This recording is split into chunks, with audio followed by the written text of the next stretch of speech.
Please let me be beside you. Let my eyes be beside you. Before I beg God and Abu Fazil, if you going, I beg you from shrine of heaven in Karbala.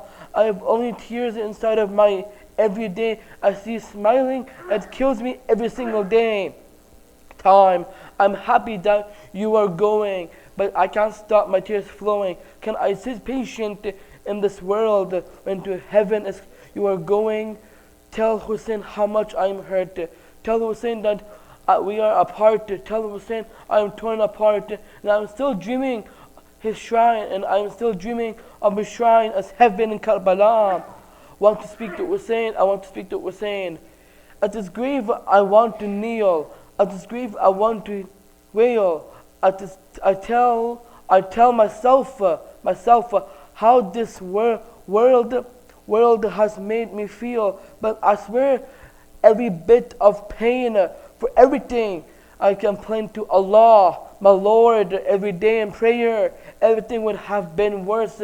If I could just speak to Hussein alone in Karbala today, I'm still here, and today I'm shedding my tears in the day of Ashura.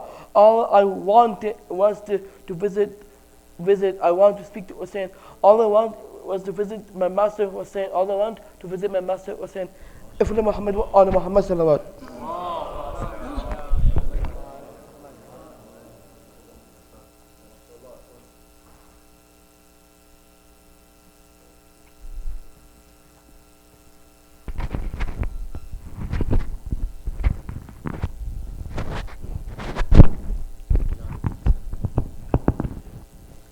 صلوات نبی.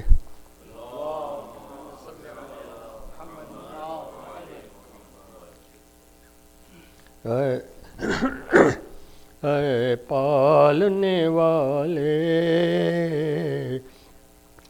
اے پالنے والے، اے پالنے والے، مجھے بابا سے ملا دے. اے پالنے والے، مجھے بابا سے ملا دے. جب بابا سکینہ کے نام میدان سے لوٹے، اس وقت سکینہ نے کہا دشت میں روکے، ہے کوئی جو بابا کو میرے آج بچا لے. اے پالنے والے، مجھے بابا سے ملا دے. دن بھر میری آنکھوں نے یہی دیکھا ہے منظر، جو بھی گیا میدان میں آیا نہ پلٹ کر. بابا ہے ادھر تنہا، ادھر شام کا لشکر. اے پالنے والے، مجھے بابا سے ملا دے. دن ڈل گیا، رات آ گئی اور چھایا اندھیرا. دن ڈل گیا، رات آ گئی اور چھایا اندھیرا. ہر دل میں ہے بس ظلم و جفا، خوف کا سایہ. کیا ہونے کو ہے سوچ کے دل روتا ہے میرا. اے پالنے والے، مجھے بابا سے ملا دے. پانی جو گئے لینے چچا جان ہمارے، نیند آ گئی ان کو بھی ترائی کے کنارے. پانی جو گئے لینے چچا جان ہمارے، نیند آ گئی ان کو بھی ترائی کے کنارے. پردیس میں جی پاؤں گی میں کس کے سہارے، اے پالنے والے مجھے بابا سے ملا دے. سینے پہ مجھے بابا کے چین آتا ہے سو کر، سینے پہ مجھے بابا کے آتا ہے سو کر. اس بن میں انہیں ہائے کہاں ڈھونڈوں میں جا کر، بن باپ کے اب نیند مجھے آئے گی کیوں کر، اے پالنے والے مجھے بابا سے ملا دے.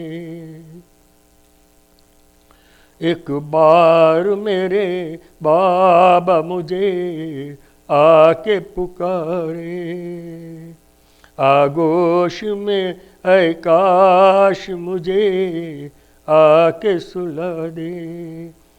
اب لمحوں میں سب درد انہیں اپنا بتا دے، اے پالنے والے مجھے بابا سے ملا دے. دانش سوئے میدان ہی تکتی تھی سکینہ، بابا کی جدائی میں تڑپتی تھی سکینہ. بس ہاتھوں کو پھیلا کے یہ کہتی ہے سکینہ، اے پالنے والے مجھے بابا سے ملا دے. صلی اللہ علیہ وسلم.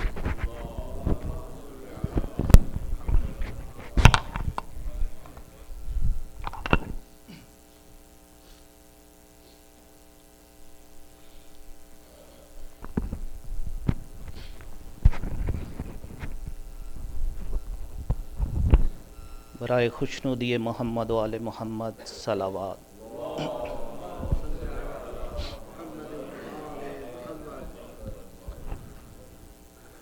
ایک مرتبہ مولا سجاد سے پوچھا گیا کہ مولا سب سے مشکل وقت کون سا تھا؟ آپ نے فرمایا الشام الشام الشام. بی بی سکینہ اور جناب سجاد کے درمیان شاعر نے کچھ اشعار کہیں، تبرکن ہدیتاً پیش کرتا ہوں. زندہ میں نہیں آتی کیوں تازہ ہوا بھیا،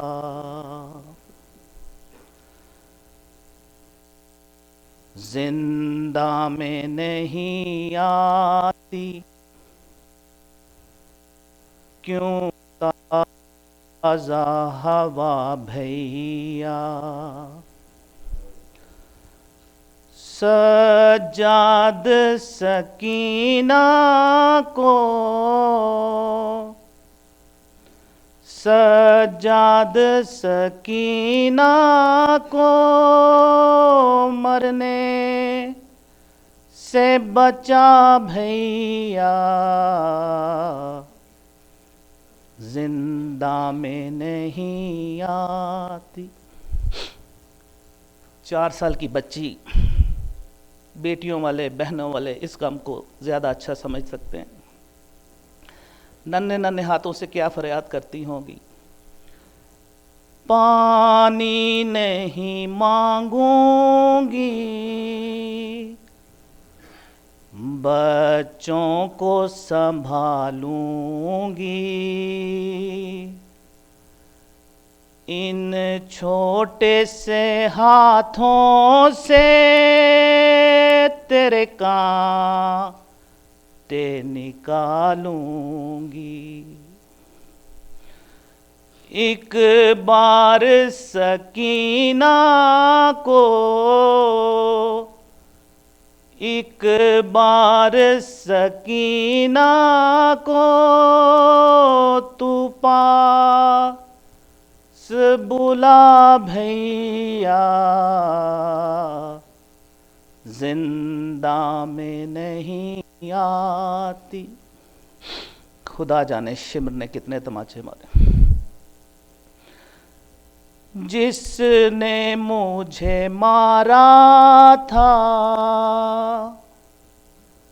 وہ خواب میں آتا ہے، میں سو بھی نہیں سکتی، کچھ ایسے ڈراتا ہے.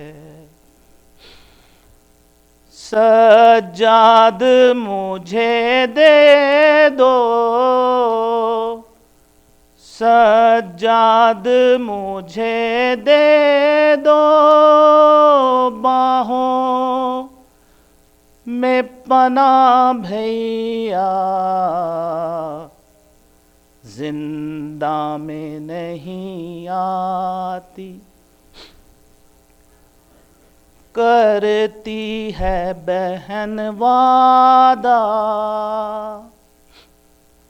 بابا کو نہ روئے گی، اشکوں سے کبھی اپنا دامن نہ بھگوئے گی.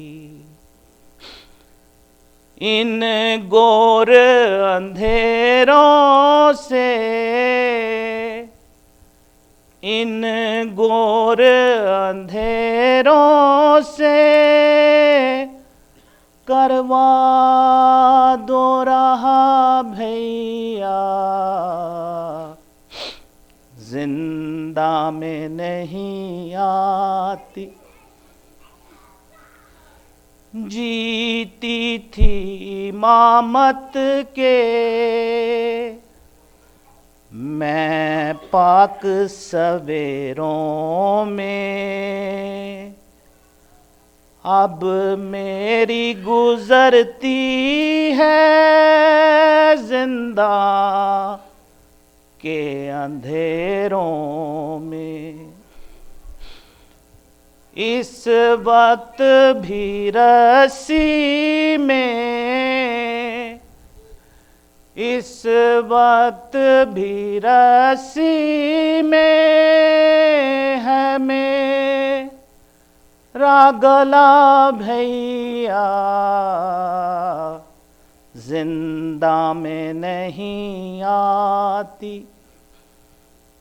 کیوں تازہ ہوا بھیا. وہ سکینہ جس کو مولا حسین نے نماز شب کی دعاؤں میں مانگا تھا، مولا کے سینے پہ سوتی ہوتی. بہلاتے تھے سب مجھ کو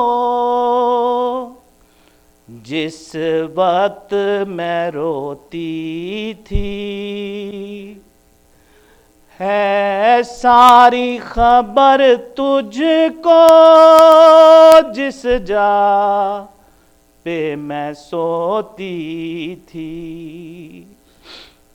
آ دیکھ سکینہ کا،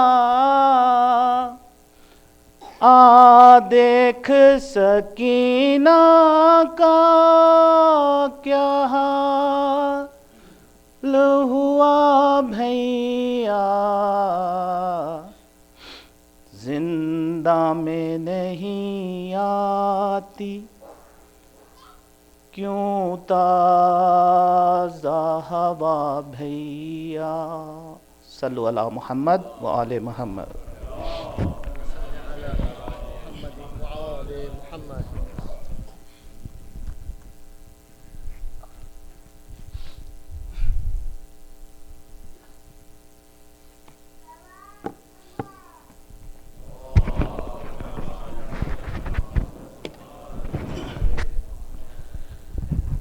Assalamu alaikum wa rahmatullahi wa barakatuh. A'udhu billahi minash shaitanir rajim. Bismillahir rahmanir rahim. Rabbi shrah li sadri wa yassir li amri wahlul 'uqdatum min lisani yafqahu qawli. I have an announcement for tomorrow. Monday, September 30th, inshallah, HCECA of Edmonton, Hussaini Edmonton, we will be commemorating the 20th of Imam Hussain alayhi salam. And the program will start at 7:27 p.m. with Salatul Maghrib, inshallah. Salat will be led by Sayyid Asad Jafri, followed by Majlis. Please join us in large numbers. Secondly,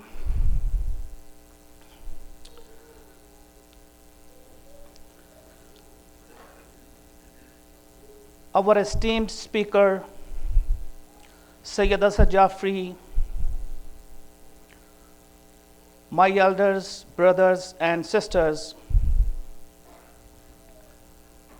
on behalf of the Executive Committee and the community of Edmonton, I take this opportunity to thank you for coming to enlighten us with your wisdom and the pearls of wisdom. I'm grateful to the Almighty that you accepted our offer and delivered on content which has impacted all the attendees.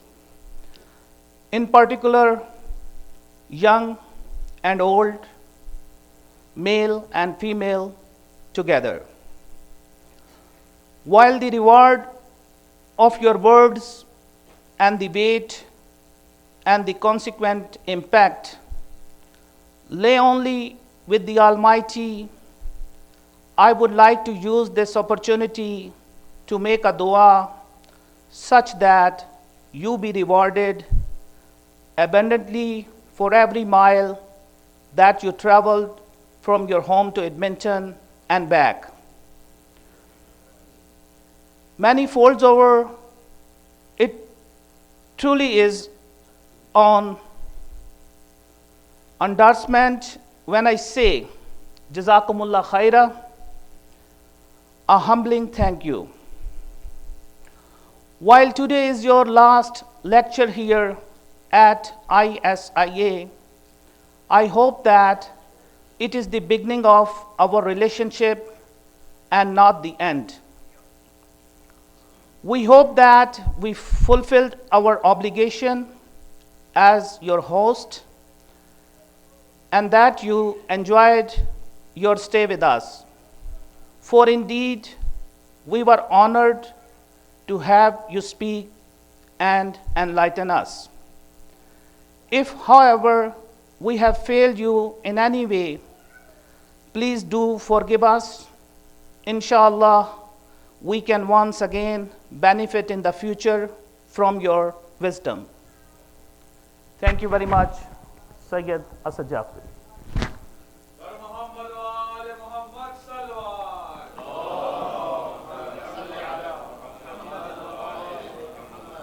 On the same note, I would like to extend our thank you on behalf of members of Edmonton Jamaat to the executives of the ISIA that they have done this great job and we were benefited from an incredible scholar. And I wish that they continue this struggle for finding more for us, inshallah, in the future. So today is the last lecture at ISIA of Sheikh. Let's welcome Sayyid Asad Jafri with 3 loud salawat ala Muhammad wa ale Muhammad.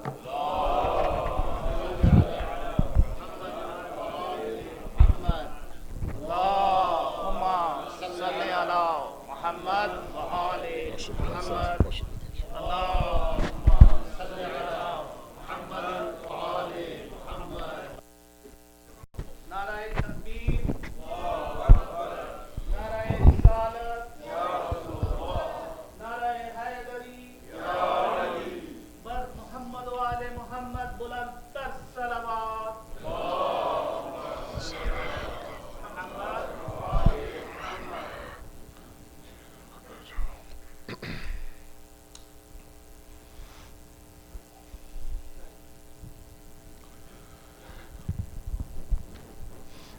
Thank you for such a kind message. I'm not deserving of such words. I am also very grateful to the ISIA Jamaat here for inviting me and for deeming me worthy enough to come and spend these crucial days with all of you. It was an honor and a privilege to meet the community finally. And alhamdulillah, you're all in my prayers. I am thankful to those who cooked meals for me, who opened up their homes for me and their hearts for me, and those who looked after my stay here. I'm very grateful to all of you. May Allah subhanahu wa ta'ala bless all of you. May Allah give you this love for Imam Hussein constantly and give you no gham and no grief except for the grief of Ali Muhammad, inshallah. Sallu ala Muhammad wa ala Muhammad.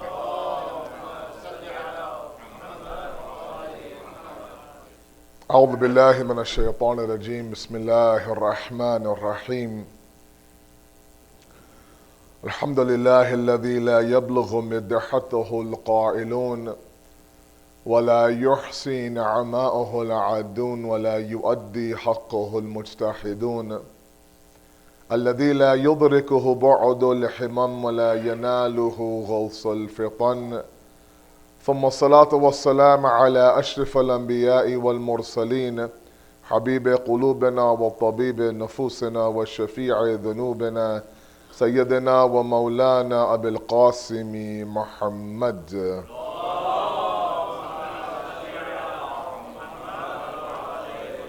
وعلى بيته الطيبين الطاهرين المعصومين المظلومين لا سيما بقية الله في الأرضين صاحب العصر والزمان خليفة الرحمن إمام الإنس والجان ولعن الله أعداهم أجمعين إلى يوم الدين أما بعد فقد قال الله وقوله الحق بسم الله الرحمن الرحيم عسى أن تكرهوا شيئا وهو خير لكم وعسى أن تحبوا شرا وهو شيئا وهو شر لكم الله يعلم وأنتم لا تعلمون صدق الله العلي العظيم اللهم صل على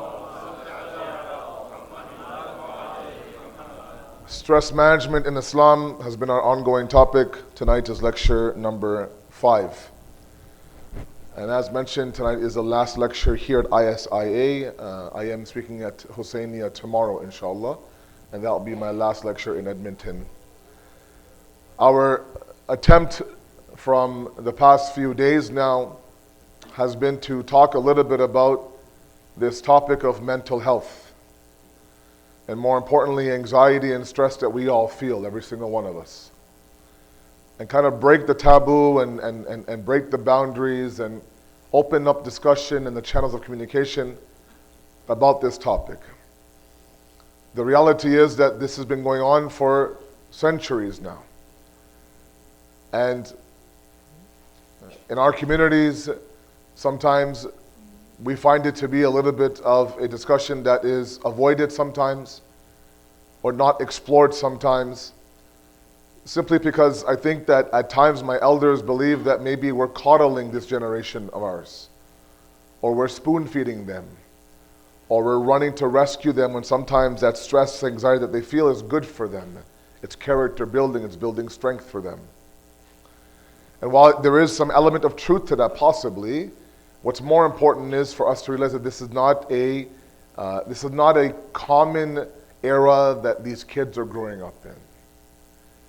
And because it's not a common era, meaning it's a unique era they're growing up in, we have to approach it very uniquely as well. And part of that is, as I've been saying now for the past 5 nights, is not to avoid stress or run from anxiety, but rather to embrace it and manage it properly. Such that through that anxiety, through that stress, our faith, our iman, our piety, our God does not leave us during that anxiety. Last night we talked a little bit about those actual management tools. Now, the actual management of it, of the actual stress. And we talked about the idea of living a balanced life yesterday. If all of you who were with me last night, you remember? We talked about the fact that a lot of the anxiety comes from the fact that we are imbalanced in our lives. We've actually given all of our attention to one area of our life and ignored several other dimensions of it, causing stress, anxiety, imbalance, etc., etc. Today I want to continue this and look at one very key element of a stress manager. But before I do that, I want to speak a little bit about the concept of mindset. Okay? All of you are with me, inshallah? Yes? One loud salat ala Muhammad wa ala Muhammad, please.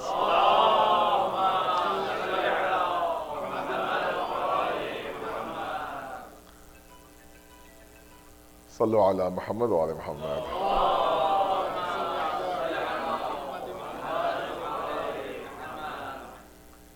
Since we're trying to fly towards Allah, let's put our phones in airplane mode, inshallah.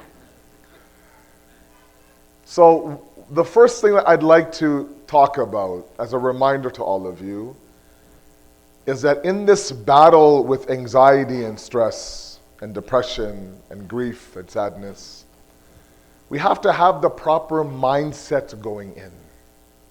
We can't have a defeatist mindset. We cannot assume that because I exhibit all of the symptoms of stress and anxiety, that I'm bound to fail. Or convince myself that these symptoms are going to bury me.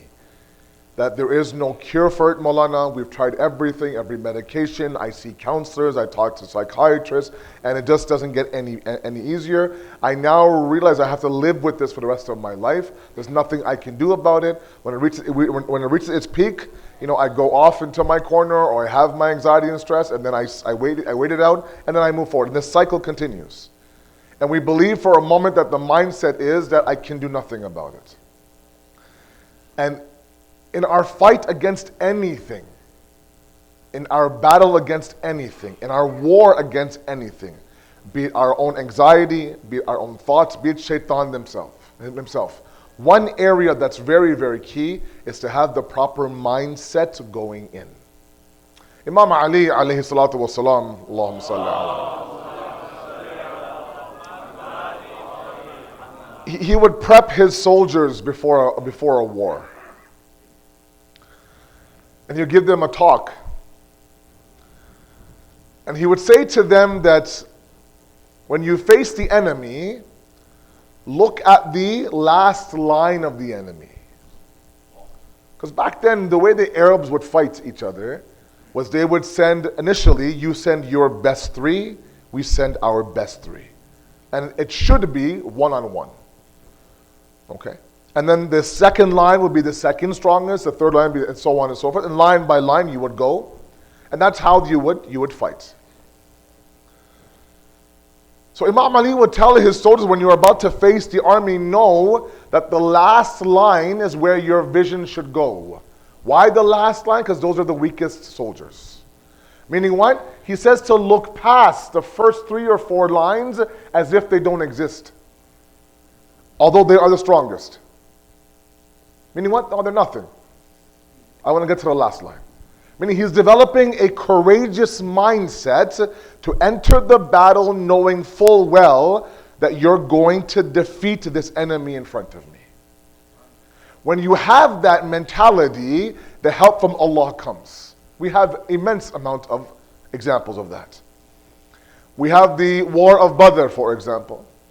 The War of Badr, as many of you know, the Muslim army was 1/3 of that of the enemy, correct? Alama Tabarisi, Sahib Tafsir Majmul Bayan. It's a 1,000-year-old tafsir, still taught in the Hausa today. For one semester, we learned this tafsir in our tafsir classes. And we learned that portion of the Quran where Allah describes the war of Badr in Surah Baqarah. And the way that Allama Tabarisi describes this is very beautiful. You've heard the story of Badr several times. I'm sure my kids have as well in their madrasas. But the way that Allama Tabarisi now presents this is a very beautiful one. I want to present that to all of you and then move on to my other content. Sallu ala Muhammad wa ali Muhammad.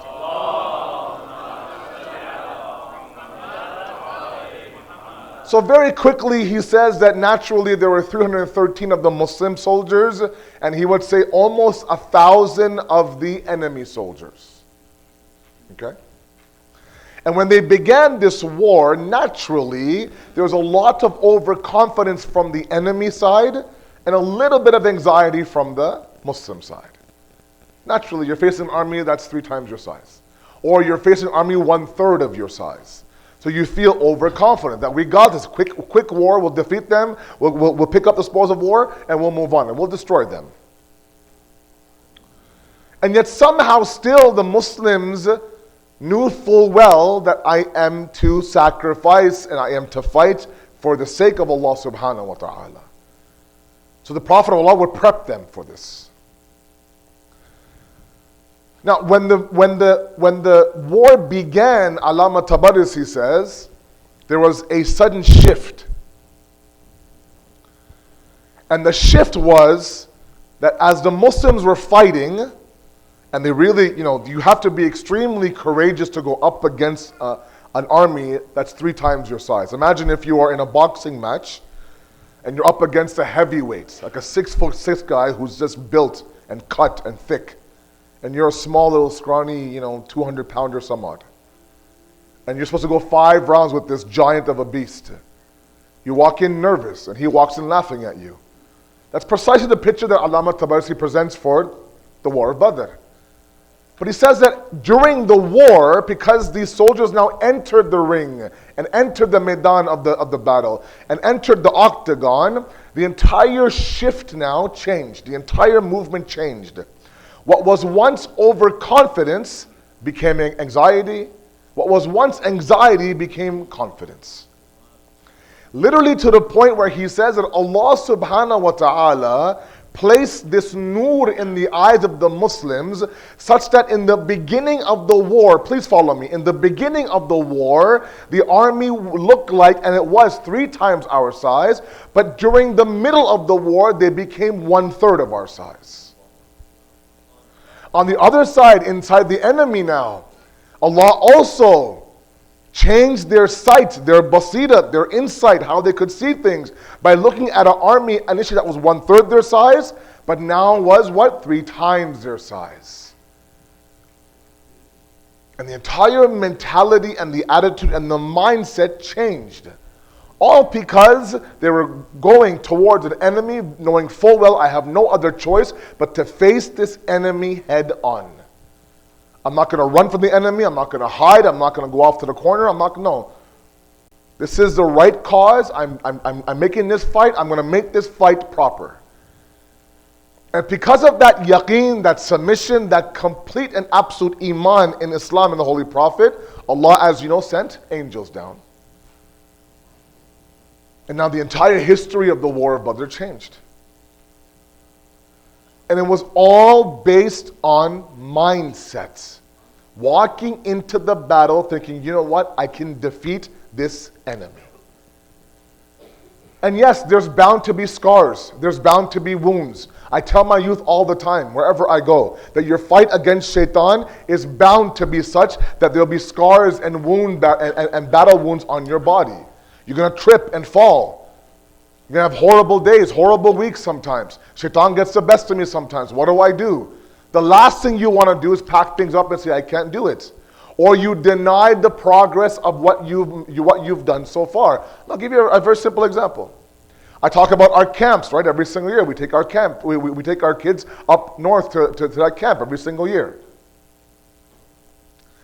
And I remember specifically one year, we were at an island for a campsite, a very beautiful campsite. And we were canoeing. And I want you to follow the example. We would start off at one area of the port, and we would go around the island and see who would make it back around the island the fastest. Okay? So I remember me now, true story. I remember I was in a boat with somebody else. We began canoeing. We got to about halfway around the island, and our boat flipped in the water.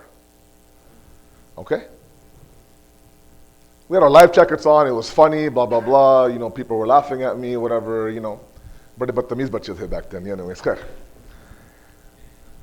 so what we did was we got out, me and my fellow boatsmen, and we picked up the water. We picked up the boat. We dumped the water. We reflipped the canoe. We got in, and we started off from where we flipped. Nobody ever told us, because you flipped in the water, take your canoe all the way back to the starting line and start again. No. Because you flip does not mean that we ignore all the progress you did around the island. Sometimes my youth, they end up losing their battle against Shaitan for that 1 hour, 1 minute, 1 day even. And they think all those tiny victories that I have done against Shaitan, all of that is wiped out from the beginning. And that's not the case at all. The mindset is that you're going to go in and there's going to be battles, but I'm going to end up being the victor at the end. You ever watch these boxing matches back in the day? Or these UFC fights nowadays, if you're a UFC fan in the audience? After 5 rounds, 10 rounds, 12 rounds of a heavyweight battle inside the ring, inside the octagon, they interview the winner, correct? How do you feel? What was your strategy? Oh my God, you're a champion now. You look at him now, and one eye is bruised shut. Okay? There's blood all over him. He can barely speak. There's blood dripping out of his ear. And they're calling him the winner. And you wonder, if this is the state of the winner, what does the loser look like? But he's the winner. And he's happy. He can barely smile. He sees out of one eye. He can't even put one word together. But he's ecstatic. He's the winner. And the only thing it shows us is that he was in a 5-round, 10-round, 12-round battle. I'll give you another example. Let's say, for example, sometimes, these war veterans come back home, right? From Iraq or Afghanistan or wherever they're from. They come back home. And you've seen this, right? Sometimes they surprise their families, and they have these reunions and they have these shows, and he's back home. I want you to imagine for a moment that this war veteran who was stationed in Iraq, let's say, for many, many years, comes back home. Okay? They have a welcome home party for him. His family is there, his friends are there, his neighbors are there, everyone is there. Everyone's at the house, and they're all welcoming him back from Iraq, let's say, or Afghanistan, or Syria, wherever he was stationed. And when everything's done, the dinner is done, they're sharing their cup of tea, they're dying to hear what? War stories. Tell us about stories from the front lines in Iraq. And this guy would go on about the fact that I was right in the trenches, I saw my men die, I saw explosions and blah, blah, blah. We were right there. I would drag the men from the battlefield. You're going on and on and on and on. And the people are looking at him and saying, this guy doesn't have a single scar on his body anywhere. Nothing. Like usually when someone comes back from a war, right, something is amputated, you're missing a finger, or at least there's some scars or some pretty nice vicious scars, let's say maybe even a leg is gone. Something to show me you've been in a war. This guy, not even a pimple on his face. Nothing. And after he's done these very detailed war stories, someone says, were you even in the war to begin with? I don't see any alamat of a war on you at all. Sometimes our mindset, when we walk into a battle against anything, our anxiety, our depression, shaitan, is that we shouldn't be scared to get a few scars and a few bruises on our body. It's okay to go back to Allah with a scarred up body or a scarred up soul. All it shows Allah, I was in a battle with shaitan my entire life. I was in a battle with my anxiety my entire life. But at the end of the match, at the end of my life, I'm the one being raised as the winner. I mean, I'm being interviewed inside the ring. Not shaitan, not my anxiety, not my depression. That's right now knocked out in front of me. I'm the one who survived that battle. And I have the scars to prove it. That's why Allah, I said this in the very first, Allah subhanahu wa ta'ala is not after ismat from any of you. Sometimes I think it's an all or nothing mentality a lot of our youth have. The moment they have one bad week or one bad month, that's it. Let's pack up shop, forget Islam too hard. Let's go towards this easy freedom that I want. I can do what I want, eat what I want, love who I want. Because we think for a moment that Allah doesn't want to see scars on our body. No, not the case at all. Allah knows you'll fall and you'll trip and you'll sin and sometimes the nafs will get the best of you. Shaitan will get the best of you. But the idea is to get yourself back up, dust yourself off, and keep moving towards God. Imagine if you will now, you're coming limping towards God. Limping towards God. You're missing one arm. Your leg is completely broken. There's blood everywhere. Imagine the message you're sending God. That you were that obsessed with coming towards me that in har halat, every state, you'll come to me, doesn't matter what. Anybody else would have packed it in and gave up. It's all about the mindset, walking into facing whatever you're facing. That yes, some days it might get the best of me, but I'm not going to let it drown me. I'm going to get back up. I'm going to limp my way, but I'm limp my way towards my salvation, towards Allah. So first thing tonight that I want to mention to all of you is the power of the mindset walking into this battle with anxiety and stress and grief. There are some of you who get anxious over every small thing and for sure the big things. There are people whose BP is always high. It really is always high. Every little thing, even those things that don't concern them or their family, they're concerned about that. Their sleep is off, their diet is off. They always talk about Allah kya hoga, Allah kya hoga, Allah kya hoga. They live their entire life on that idea. And their BP is skyrocketing. And they have to face this. You have to face it with the proper mindset. Do not walk into an octagon or a ring or a battle or a jihad with a defeatist attitude. That I know for sure I'm going to be defeated, but let's go ahead and go through the motions anyways. No, by then you're already defeated. You're already defeated. There's no point. You're going through the motions. You walk in with confidence. I'm going to face my anxiety. And yes, there'll be some scars. There'll be days where I am completely knocked down, locked down, leave me alone, shut my phone off, shut my lights off, lock my door, don't talk to me world. And those days will be there. But it's up to you now to pull yourself out of those days. There are moments to my youth where shaitan will get the best of you. And as you're sitting there on the ground, scarred and broken by shaitan, pick up the pieces and move towards Allah subhanahu wa ta'ala. And do it with the hopes that He can see the fact that He sees my struggle. Sallu ala Muhammad wa ala Muhammad.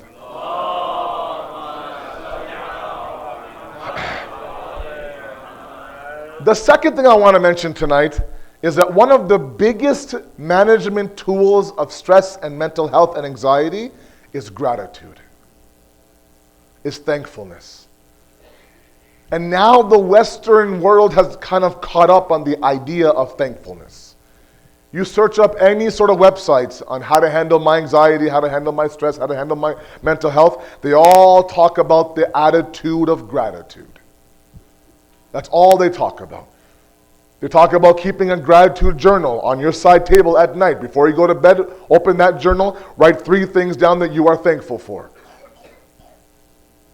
They talk about the idea of having, moments of contemplation where you stop and you think about everything you're thankful for. And while it's great, and sometimes, for some reason we have this asase kamtari, we have this sense of, the inferior complex to the point where until the West says it's right, then whatever the deen says, it also has to be right. The deen from day number 1 talks about shukr and the power of being thankful. And up and down the Quran talks about the idea of being thankful. But now the West comes on board and says, oh yeah, gratitude is important. Oh yeah, now then it must be important because the West now has kind of given a stamp of approval. Let's stop doing this. Right? The West has grabbed a lot of Islamic concepts, packaged it very, very nicely, and said, here you go. You're like, wow, this is beautiful. Why doesn't Islam talk about these issues? It does, Baba. It does. It has since day number 1. It's a matter of you looking in Islam for those topics. One of them is gratitude. And such a beautiful concept of gratitude. Allah very openly says, In shakartum la'azidannakum. If you're thankful, I'll give you more. And that's why if you look at psychology today in the West, they talk about living gratitude. And where does gratitude come in? Let's explain that. Sallu ala Muhammad wa ala Muhammad. Can you please move forward a little bit, please? If you don't mind.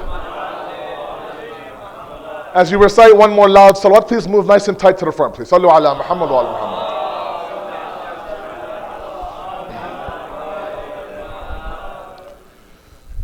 So nice to see so many of you on a Sunday night, mashallah, especially my youngsters. May Allah bless all of you, inshallah. Beautiful, beautiful faces. Nurani chehre. Sallu ala Muhammad wa ala Muhammad, please.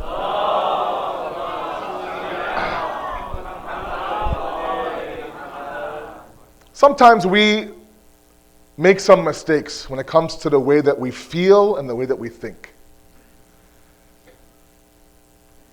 And we have a black or white approach to the way that we feel. We think that everything that makes us feel bad is bad, and everything that makes us feel good is good. It's a mistake.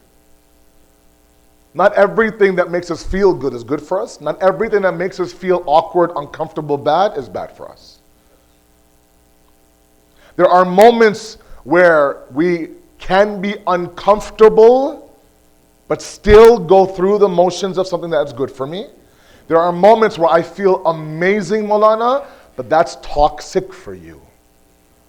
The verse I read for you in the khutbah, the sharaf I had in the khutbah from the Quran, talks about this very beautifully. Allah says, "Asa an takrahu shay'an." It could be that there is something you despise. Wa huwa khairun lakum. It's actually good for you. وَعَسَىٰ أَن تُحِبُّ شَيْئًا. Something you love, you admire, you adore. وَهُوَ شَرٌّ لَكُمْ. It's evil for you. It feels good, but it's evil. It feels horrible, it's great for you. وَاللَّهُ يَعْلَمُ وَأَنْتُمْ لَا تَعْلَمُونَ.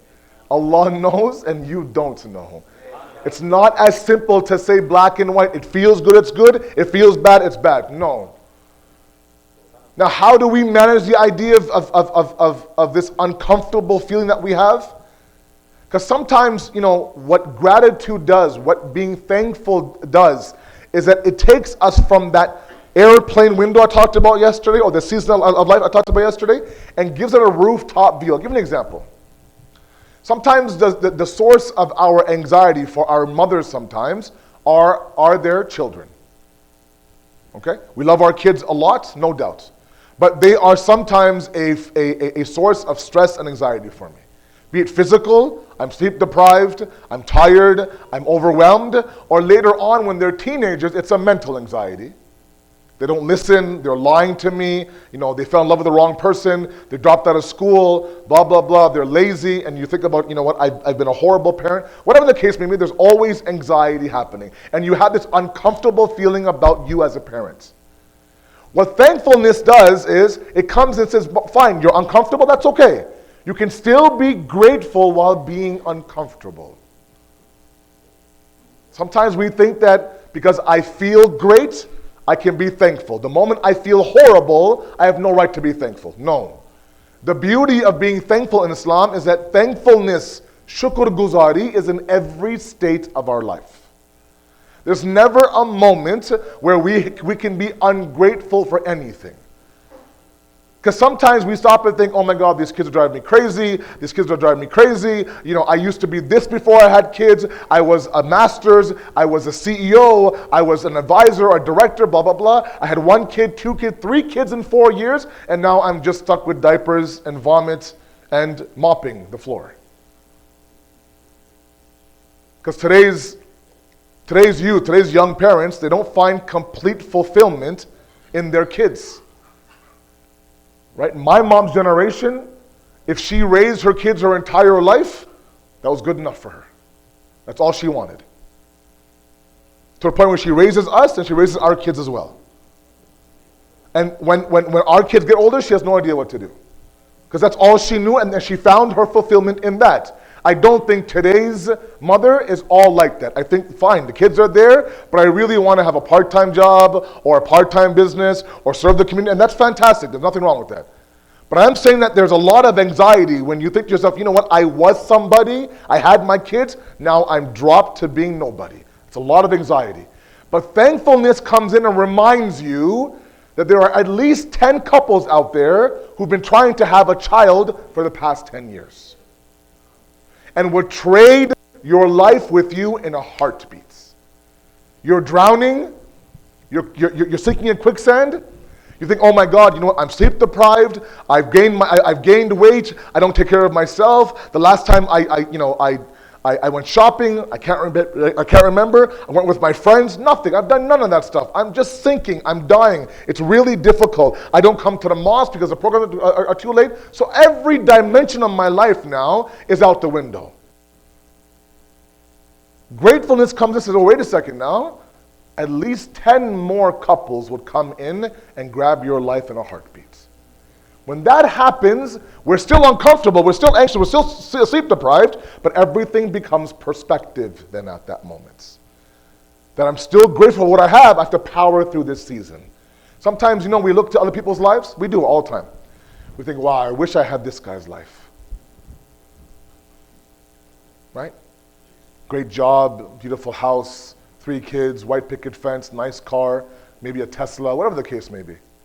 Right? I wish I had that life. Look at his life. And we don't realize that while I stare at that guy's life, wishing that I had his life, there are 15 other people looking at me, wishing that they had my life.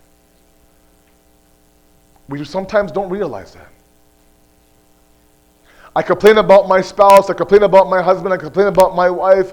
Maulana, he never listens to me. Maulana, he has no idea what I like. Maulana, the last time he bought me a present was God knows how long. Maulana, she nags me all the time. All she does is yell at me. I can't get anything right. Blah, blah, blah, blah, blah, blah. And we complain and anxiety and stress. And then there are those people in their 30s and 40s still looking for a spouse right now.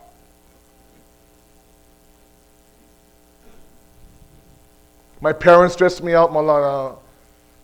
My mom doesn't get me, my dad doesn't get me, they're always on my case about this, about that, about this, about that. And meanwhile, there's orphans inside of our community. Gratefulness allows you to be uncomfortable, but grateful at the exact same time.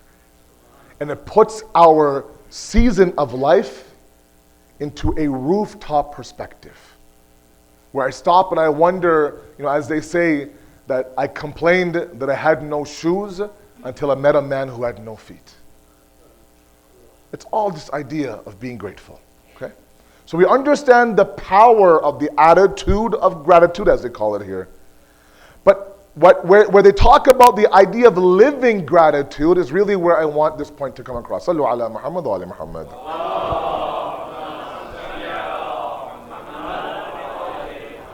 So if you are somebody in this room who is drowning in anxiety and drowning in stress, I ask you to revisit how grateful you are. The things that I have. If that means if you're someone who likes to write, then they say, have a journal, then have a journal. If that means mentally you stop and you remind yourself how grateful I am of what I have, then so be it. It lets us breathe a little bit. It lets us realize that not everything is doom and gloom. But in Islam, thankfulness is not just Alhamdulillah Rabbil Alameen. No, there's a lot more to that. We have to live that gratefulness. How do we do that? I'll give you a very simple example. My examples are always simple.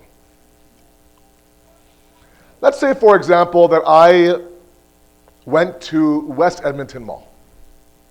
Okay? And I was looking for some gifts for my kids, let's say, for example. Or from my wife, because I'm a great husband. And I passed by a golf shirt store. Okay? And I walk in and this and that, and I see a shirt that I know that Zuhair Bhai would look amazing in. Okay? I think, this shirt I think it'll really look nice on Zuhair Bhai.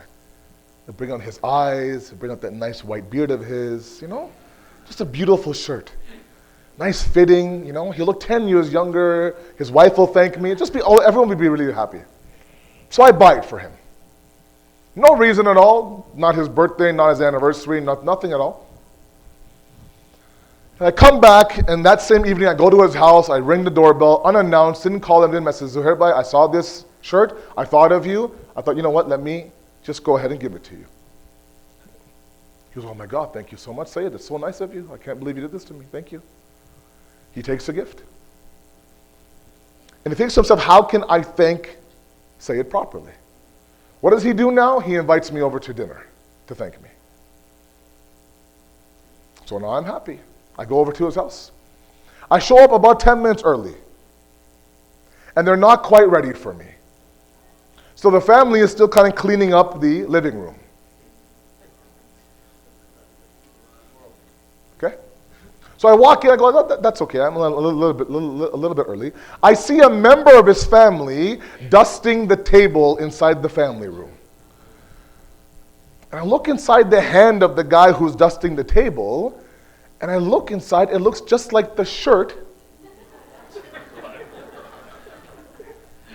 that I bought Zuhair bhai. I said, Zuhair bhai, I said, yeah. Come here for a moment. This shirt that's being used now to dust the coffee table, is that the shirt I bought you? He goes, yes, it is, Sayyid, yeah. He goes, you know what, we ran out of dust rags, and really this is nice, such nice fabric, it picks up dust very well. I said, oh, very nice. So he, mashallah, every corner of that now, he's really dusting that table with that shirt. And I ignore. And I move on. Meanwhile, inside, I'm just like,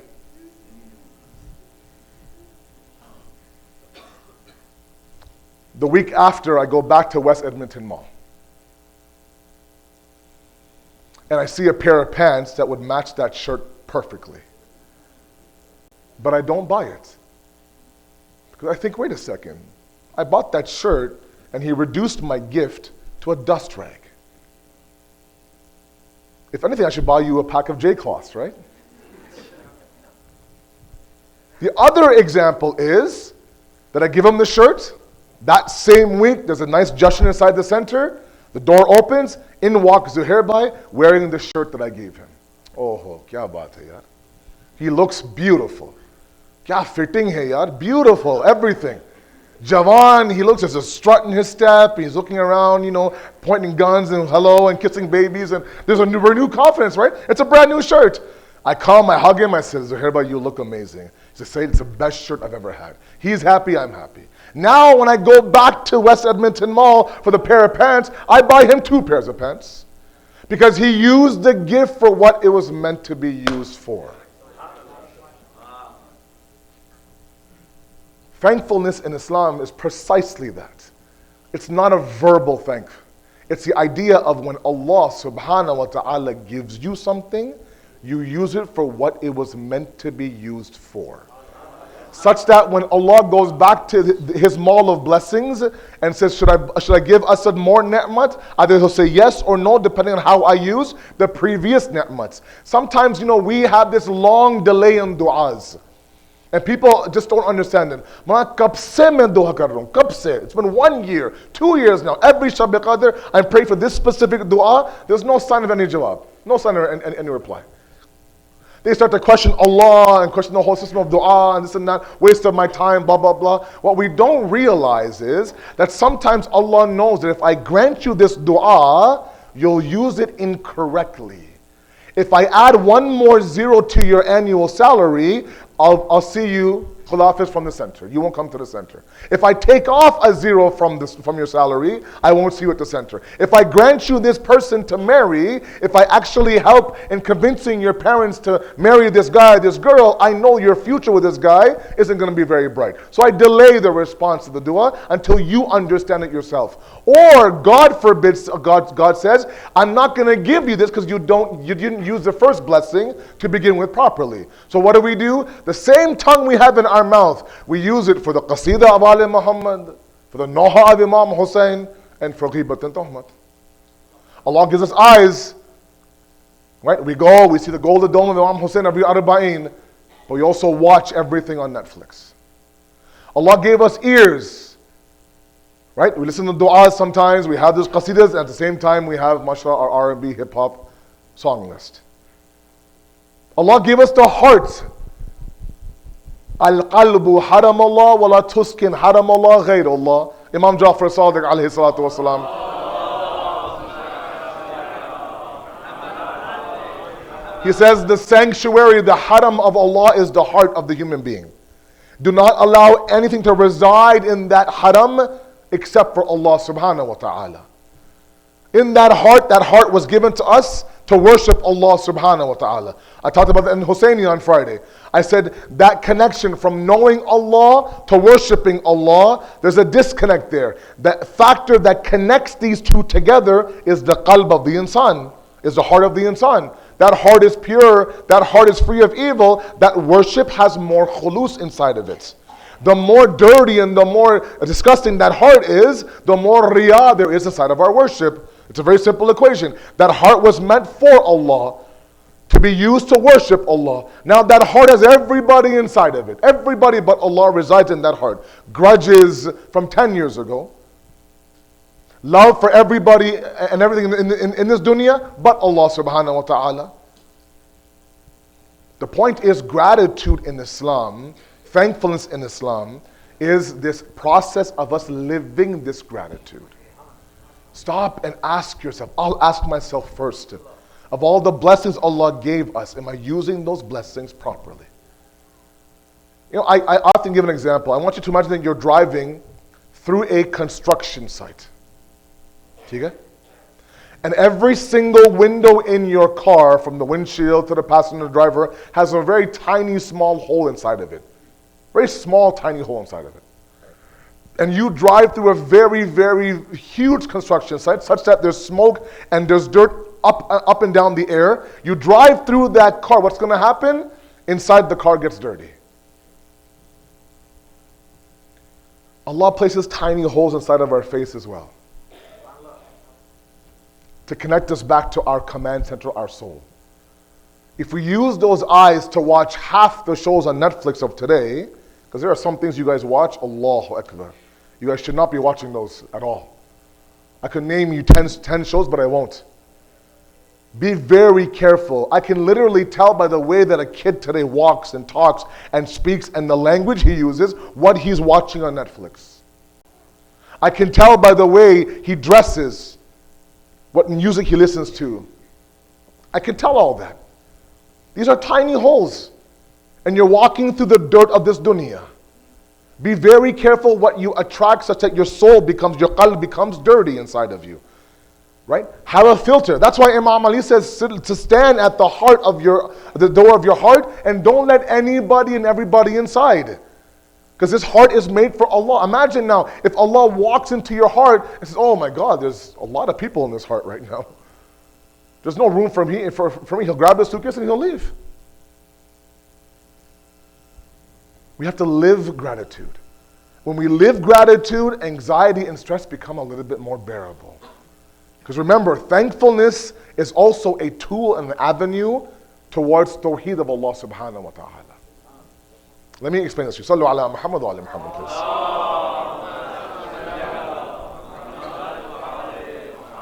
Last point and then Masayib, inshallah. Again, examples I give to my youth, very simple examples. When you talk about Allah subhanahu wa ta'ala, proving God, let's say. And when I try to prove God to my classes back home, 10, 12, 13-year-olds, it's very difficult sometimes. Right? As you're older, your aql is more, it's more roshan, it's stronger, you can talk about, philosophical issues. But for a 12-year-old, it's very hard to prove God. So we use little anecdotes, right? Little examples. So I want you to imagine that somebody drops an envelope off at your house and leaves. Okay?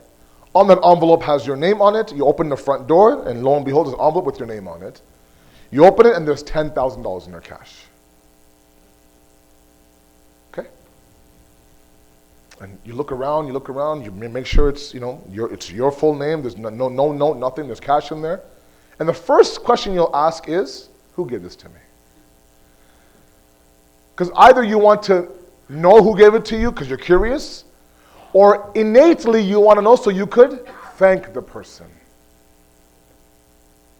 Sometimes, during our weddings, we make a list sometimes of who gave what gift and how much they gave, let's say, for example. So later on, when we write thank you notes, we can make it personalized. So we will do everything we can. Sit down with our spouse, try to figure out who is it that could have given us this envelope. I want to thank them properly. Because innately, we have this innate need, this fitri need to thank individuals for their services. Now, I want you to imagine somebody calls you, says, look, I heard that you got $10,000. Yes. I will triple that amount of money if you give me your right arm. Or you give me your vision. Or you give me your kidney. Or you give me a lung. And you'll say, no way. I'll quadruple it, no way. 10 times, doesn't matter.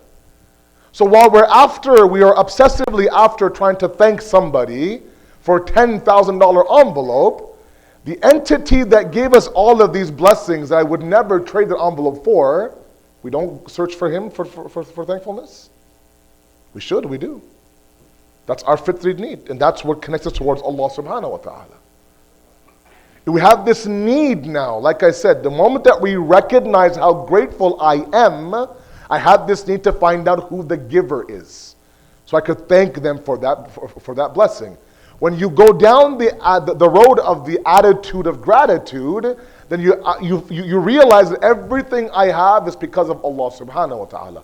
Nabi Sulaiman is asking Allah directly, Allah, how do I thank you? How do I properly thank you?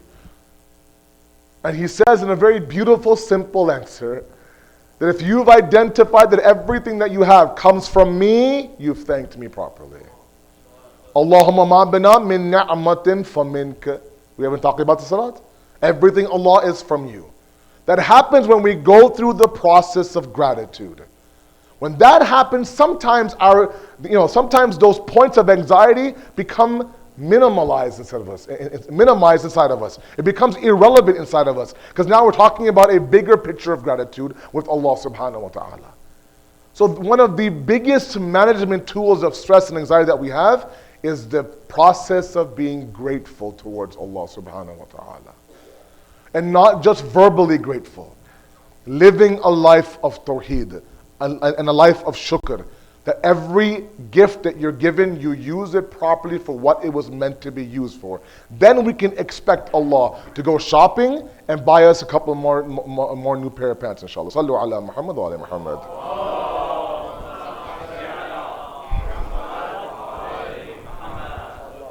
And you look at this process inside Karbala.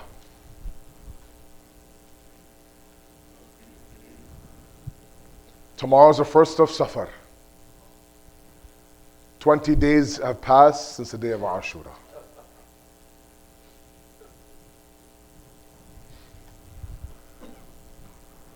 We lose our loved ones. We lose one member of our household. And we have the mayyat, then we have the soyam, then we have the chahlum, then we have maybe the daswa, the biswa, the chamai we have in our Urdu community, then we have the barsi. Sometimes years passes. And it feels like just yesterday the person was with us.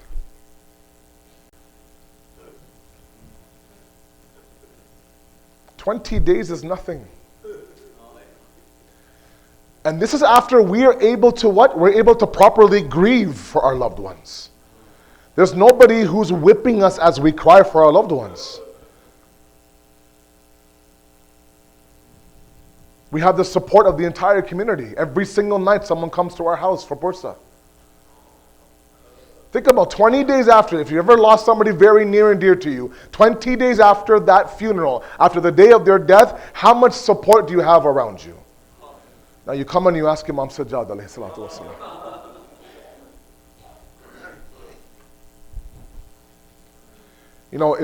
It's not part of the Masa'ib, but the days of Arba'een, if you look at the way the Maqtal describes the way that they entered the Maidan of Karbala after going through Kufa and Sham, Bibi Zainab approaches Imam Hussein's grave And they say that she collapses herself on the grave. And she cries and she actually expresses her joy and contentment. Ke bhaiya, for the first time since the day of Ashura, I'm able to cry for you without taziyana, somebody whipping my back. 20 days have passed, 20 days. And I just want to relay one piece of Masaib from the day of Ashura. Yes, these are days of Sajjad and days of Zainab, no doubt. But we cannot forget the musibat of the day of Ashura. Remember, my youth, everything we talk about across 10 nights, every Masaib across 10 nights happened in one half of a day in the day of Ashura. From the Adhan of Ali Akbar to Asr Ashur.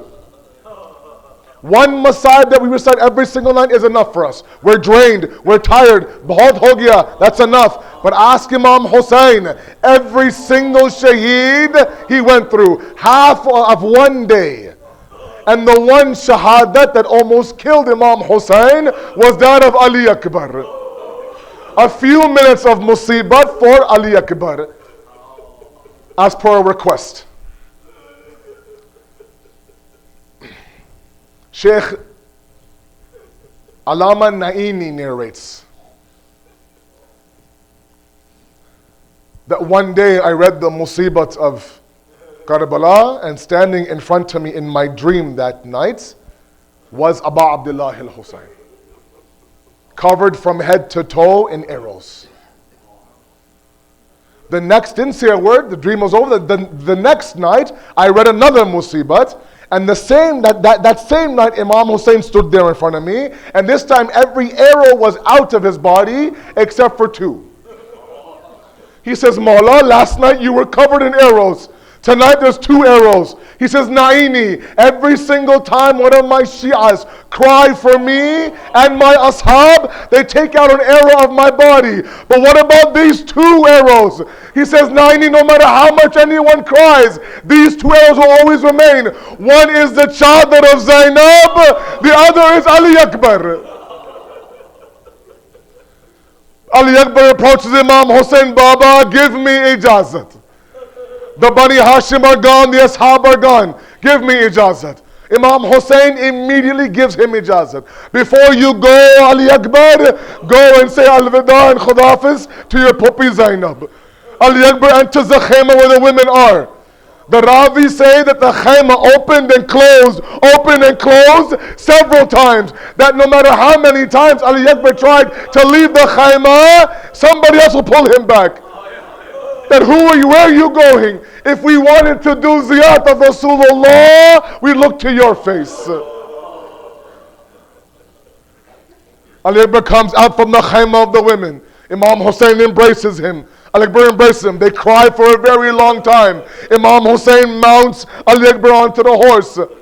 He tells Ali Akbar, go and sacrifice your life for Islam. But as you're walking towards the Maidan of Karbala, every so often, turn your face and just look towards me. Because you are that being, khulqan and khalqan, that reminds me of my Nana Rasulullah.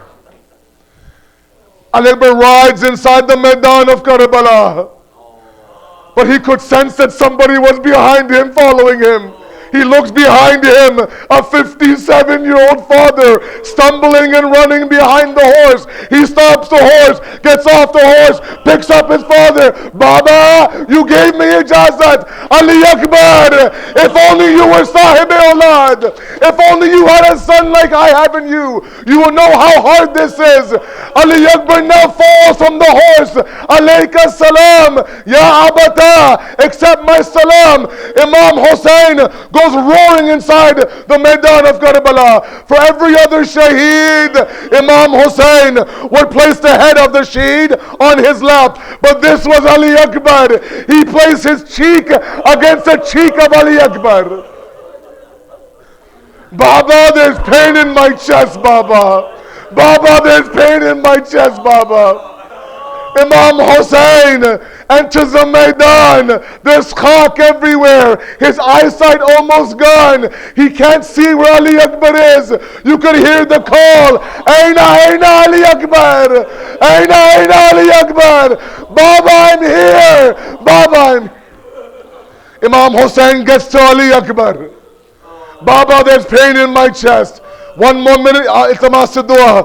Imam Hussein, 57-year-old Buddha Bap, Jawan Mayyat, lays him on the plains of Karbala, grabs the barchi inside the chest, attempts to take out the barchi, but every single time he does that, Ali Akbar's body goes up and down the plains of Karbala.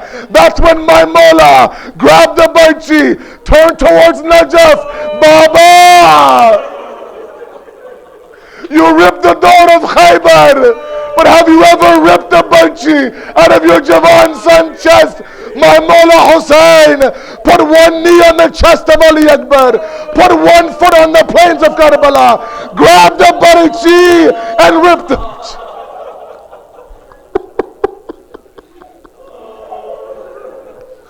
Matam Hussein, Ya Hussein, Ya Hussein.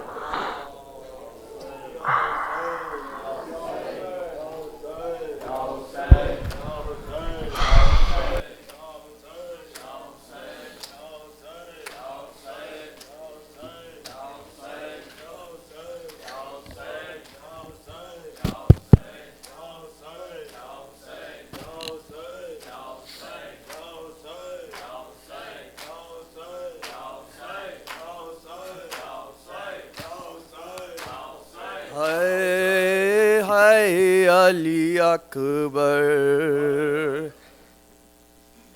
Hai Hai Ali Akbar,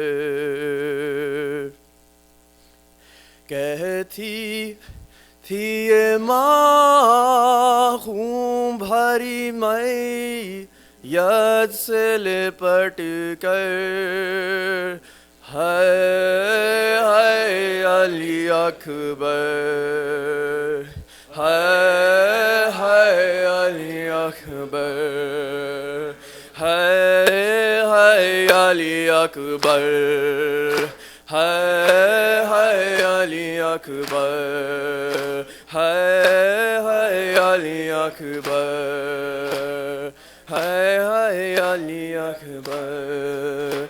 अरमान तपहनाऊंगी पोशाक शहानी, अरमान तपहनाऊंगी पोशाक शहानी, अफसोस के रासाई न तुझको ये जवानी, कैसा था मुकद्दर, Hai Hai Ali Akbar, Hai Hai Ali Akbar, कहती थी माँ खून भरी मैयत से लिपट कर, Hai Hai Ali Akbar, Hai Hai Ali Akbar.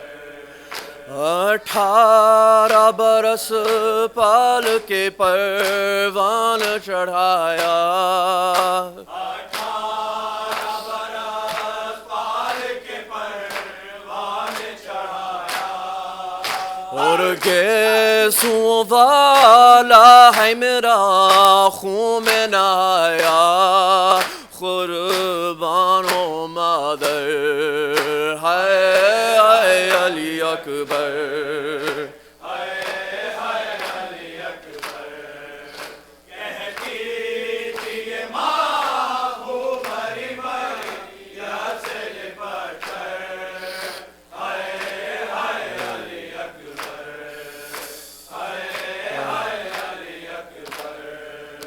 इतना तो जरा ठहरो तुम्हें दूल्हा बना लूं, इतना तो जरा ठहरो तुम्हें दूल्हा बना लूं, बस एक झलक सारी के सुगरा को दिखा लूं, بے چین تھی خاور ہائے ہائے علی اکبر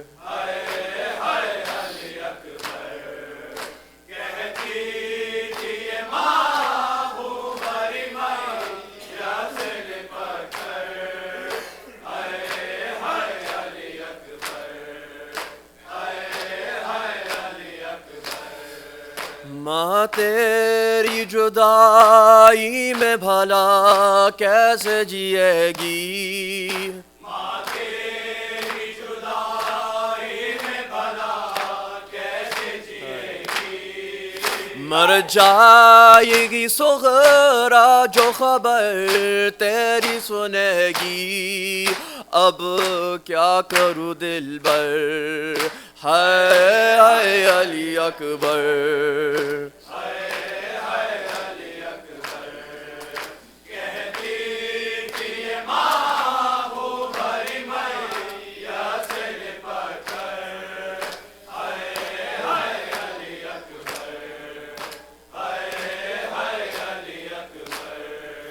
پہلے تو ایک آواز پہ اٹھ جاتے تھے بیٹا پہلے تو ایک آواز پہ اٹھ جاتے تھے بیٹا اب اتنی صداؤں پہ بھی پہلو نہیں بدلا کیا ہو گیا دلبر ہائے ہائے علی اکبر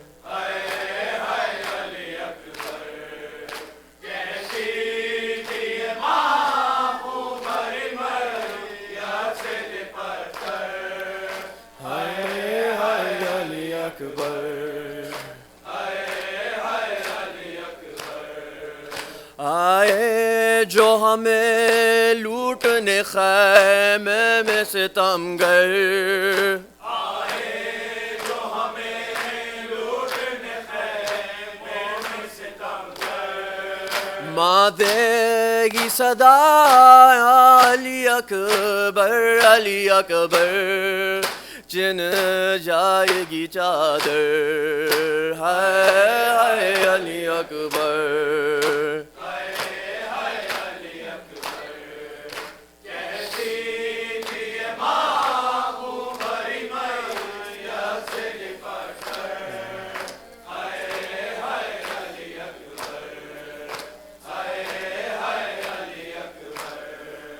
جب کوئی جوان لاش نظر آتی ہے محشر جب کوئی جوان لاش نظر آتی ہے محشر ایک یاد سوئے کرب و بلا جاتی ہے محشر دل روتا ہے کہہ کر ہائے ہائے علی اکبر ہائے ہائے علی اکبر کہتی تھی یہ ماں خوب بھری میاں سے لپٹ کر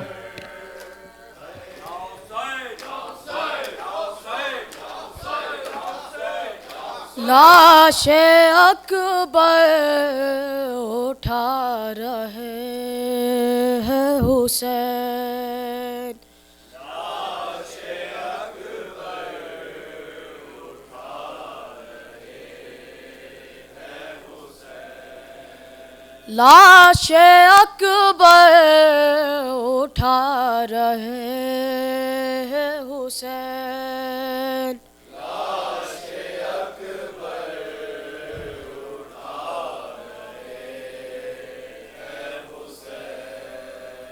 دل کی کنواں دکھا رہے ہیں حسین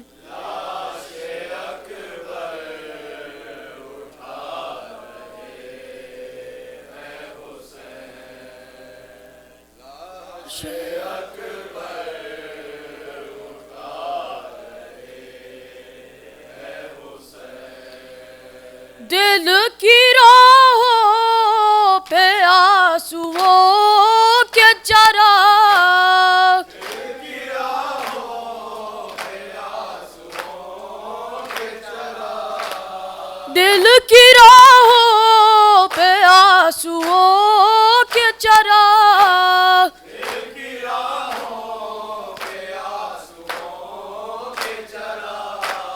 کر لو روشن کہ آ رہے ہیں حسین.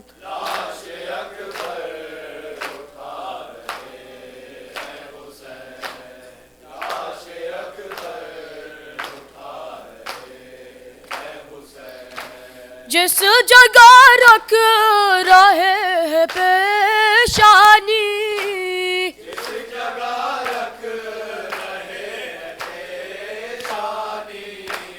جس جگہ رکھ رہے ہیں پیشانی,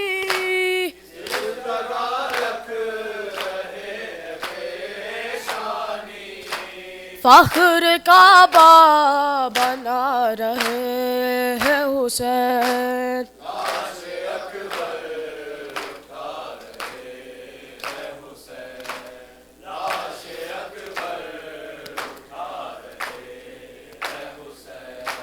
لڑ کر آئے ہیں انبیاء کے قدم,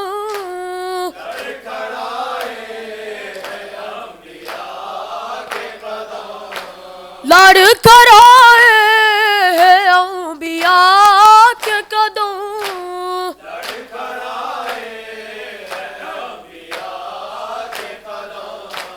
جس جگہ مسکرا رہے ہیں حسین.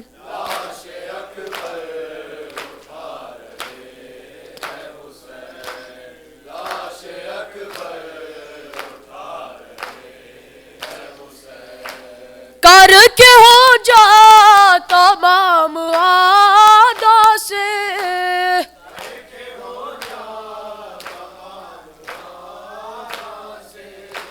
زور ہے درد دکھا رہے ہیں حسین.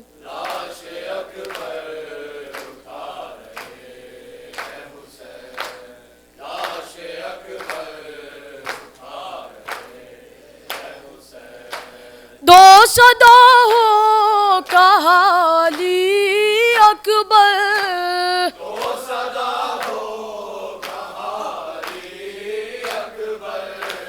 دو صدا ہو کہا علی اکبر,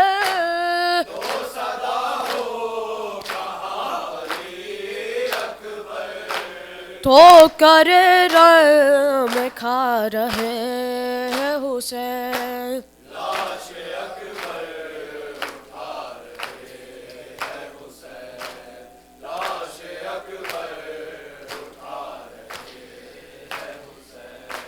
جاؤ خیمے میں جاؤ اے زینب,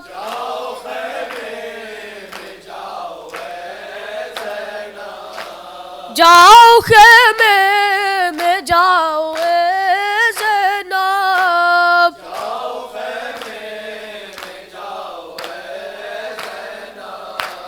لاش اکبر کی لا رہے ہیں حسین.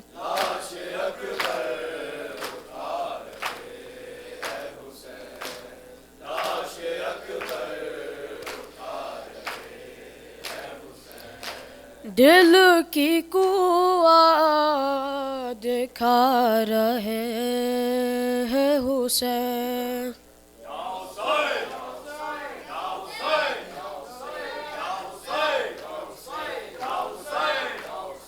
اس جوان کی مگر بات ہی اور ہے, اس جوان کی مگر بات ہی اور ہے, اس جوان کی مگر بات ہی اور ہے, اس جوان کی مگر بات ہی اور ہے. ناز ہر دو جہاں شے کے لشکر میں ہے, ہر دو جہاں شے کے لشکر میں ہے. عرش رضایاں شکل لشکر میں ہے عرش رضایاں شکل لشکر میں ہے کتنے ابرو کما شکل لشکر میں ہے ابرو کما شکل لشکر میں ہے کیسے جوان شکل لشکر میں ہے اس جوان کی مگر بات ہی اور ہے اس جوان کی مگر بات ہی اور ہے کون ہے جان کو جس نے وارا نہیں کون ہے جان کو جس نے وارا نہیں کون ہے جان کو جس نے وارا نہیں کون ہے جان کو جس نے وارا نہیں کون ہے جو کہ آنکھوں کا تارا نہیں کون ہے جو کہ آنکھوں کا تارا نہیں کون ہے جو شاہ دین کو پیارا نہیں کون ہے جو شاہ دین کو پیارا نہیں کس نے گھوڑے سے گر کر پکارا نہیں اس جوان کی مگر بات اس جوان کی مگر بات ہی اور ہے کس نے شے سے بلاؤں کا تالا نہیں کس نے شے سے بلاؤں کو تالا نہیں خود کو دشمن کی فوجوں میں ڈالا نہیں خود کو دشمن کی فوجوں میں ڈالا نہیں کون ہے جو کہ گھر کا اجالا نہیں کون ہے جو کہ گھر کا اجالا کون ہے جس کو زینب نے پالا نہیں اس جوان کی مگر بات ہی اور ہے اس جوان کی مگر بات ہی اور ہے خاک تیغے گرے رن میں کیا کیا حسین خاک تیغے گرے رن میں کیا کیا حسین لاش پر جن کی تنہا گئے شاہدین لاش پر جن کی تنہا گئے شاہدین کانپ اٹھا فلک اور لرزی زمین کانپ اٹھا فلک اور لرزی زمین بی بیاں پھر بھی خیمے سے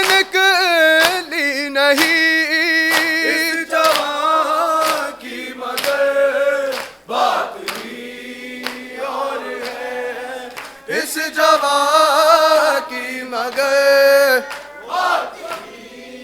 اور ہے، کس نے زخم سینہ دل پہ کھایا نہیں، کس نے زخم سینہ دل پہ کھایا نہیں، کس نے سینے کو چلنی بنایا نہیں، کس نے سینے کو چلنی بنایا نہیں، کس کے لاش کشے نے اٹھایا نہیں، کس کے لاش کشے نے اٹھایا نہیں، ہاتھ لیکن بہن نے بتایا نہیں، اس جوان کی مگر بات ہی اور ہے، اس جوان کی مگر بات ہی اور ہے، رن میں ہر ایک ایسا تھا شیریں زبان، ایک ایسا تھا شیریں زبان، جس کے لہجے پہ داؤد بھی دے دے جان، جس کے لہجے پہ داؤد بھی دے دے جان، ان میں جس کو بھی کہتے شہ انس و جان، جس کو بھی کہتے شہ انس و جان، صبح عاشور وہ بڑھ کے دیتا ذان، اس جوان کی مگر بات ہی اور ہے، اس جوان کی مگر بات ہی اور ہے، یا حسین یا حسین یا حسین یا حسین یا حسین یا حسین یا حسین یا حسین یا حسین یا حسین یا حسین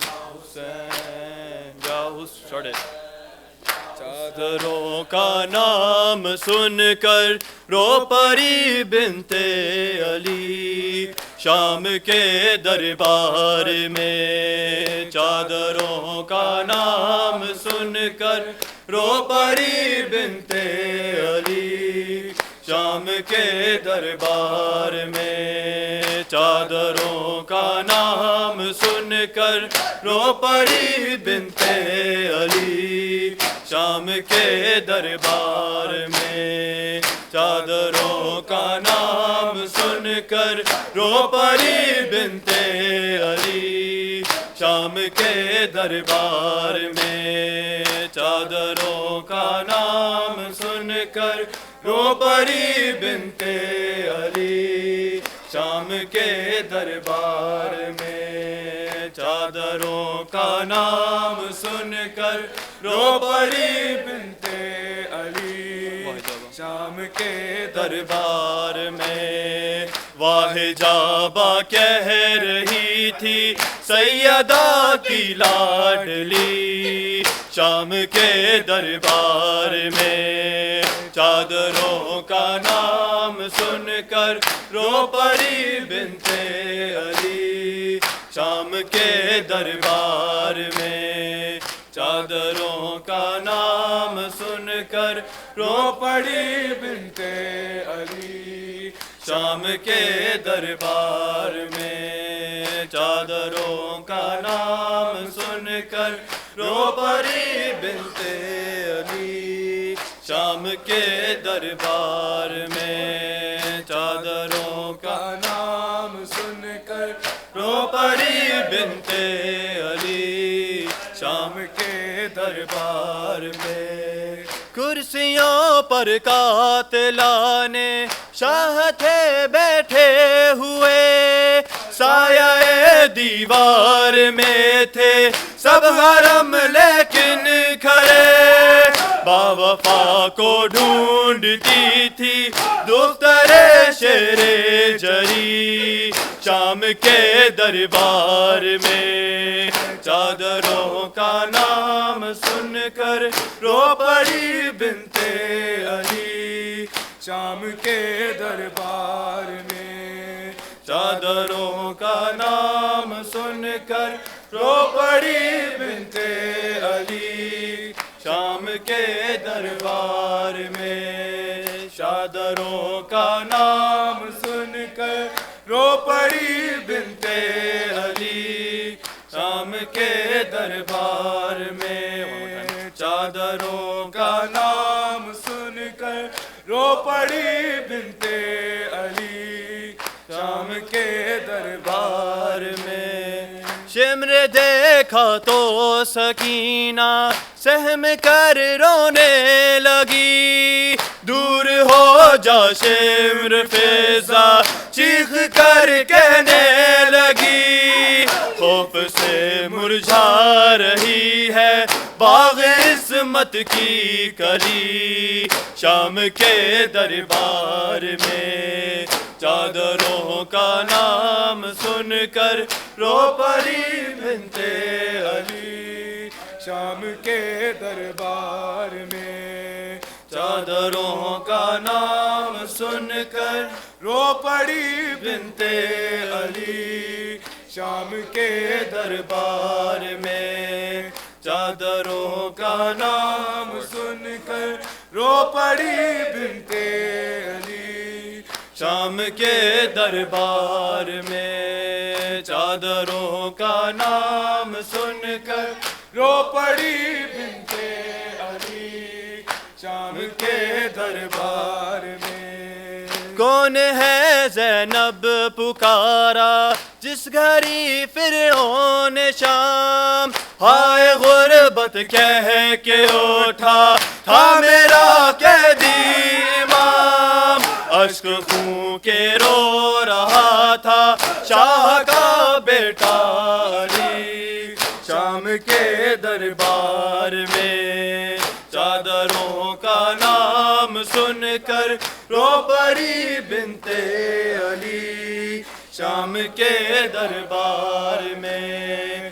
چادروں کا نام سن کر رو پڑی بنت علی شام کے دربار میں. چادروں کا نام سن کر رو پڑی بنت علی شام کے دربار میں. چادروں کا نام سن کر رو پڑی بنت علی شام کے دربار میں. حکم حاکم نے سنایا مار ڈو بیمار کو، اس جگہ ہی قتل کر دو قافلہ سالار کو.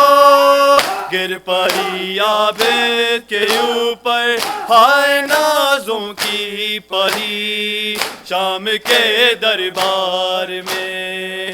چادروں کا نام سن کر رو پڑی بنت علی شام کے دربار میں. چادروں کا نام سن کر رو پڑی بنت علی شام کے دربار میں. واہ جابا کہہ رہی تھی سیدہ کی لاڈلی شام کے دربار میں. یا حسین اب تک ہے زبانوں پہ علمدار علمدار عباس علمدار عباس علمدار. اب تک ہے زبانوں پہ علمدار علمدار عباس علمدار عباس علمدار. اب تک ہے زبانوں پہ علمدار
بچدا لوٹ کے تو گھر نہیں آیا عباس علمدار عباس علمدار اے شیر جواب سر حیدر کہنا عباس علمدار عباس علمدار اب تک ہے زبانوں پہ علمدار علمدار عباس علمدار عباس علمدار اب تک ہے زبانوں پہ علمدار علمدار عباس علمدار عباس علمدار مولا حسین مولا حسین مولا حسین مولا حسین مولا حسین مولا حسین مولا حسین مولا حسین مولا حسین مولا حسین مولا حسین مولا حسین مولا حسین اللهم صل على محمد وآل محمد